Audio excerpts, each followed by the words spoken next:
Akit ka kasipis NBC sa tuwag mo kuya yun tuloy pinapatiti ka na ng anak mo. Yan tuloy nakatikim ka ng didi na sinausaw sa kana. Nahulog tuloy si ate kembot pa kuya. Ito naman si kuya pinapalo niya yun lobo tapos si ate naman takot na takot at baka siya ang tamaan. Tapos si ate naman ang papalo sa lobo ay sa mukha pala ni kuya. Hahaha dami kong tawa kay ate puro mukha ni kuya ang tinatamaan niya. Nagalit na si kuya at may kinuha na siya at yun na guys kumuha na siya ng salamin ni ate. Yan na ang guys at nagkasundo na sila ni ate. Tiro yung teren mukha niya guys ang natama ni ate hahaha. Ito naman si kuya guys ang sega niyang dumating at sumingit pa sa pila. Pinabatok-patokan tuloy siya ni ate tapos hinapuan pa niya yun nasa unahan loko ni ate hahaha.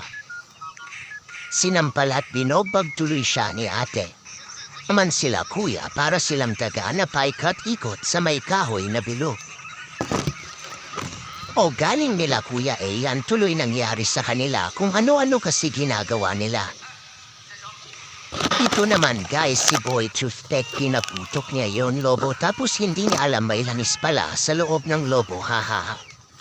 Tapos pinagbonas pa niya yun may mayonnaise.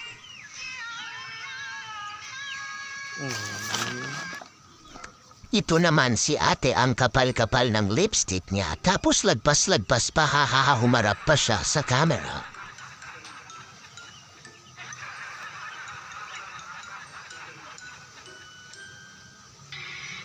Si ate naman binuhat niya yun pam ng upuan nila tapos may pira pala doon sa ilalim tapos ang ginawa naman ni kuya tinakpan niya yun mukha ni ate para hindi makita yun pira tapos kunyari may pa-surprise si kuya.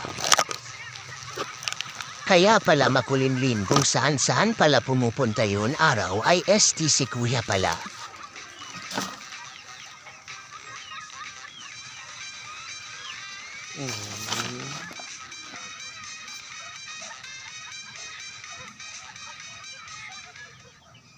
Ito naman si ate galing sa galaan tapos yun asawa niya ayaw niya magsuot ng maikli kaya yan ang ginawa niya galing ni ate hahaha.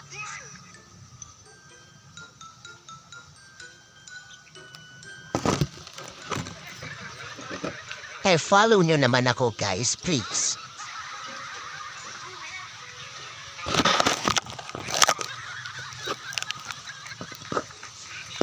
Ito naman sila kuya ang lakas ng tama. Wala silang helmet pero may elbow ng PVC sa ulo hahaha.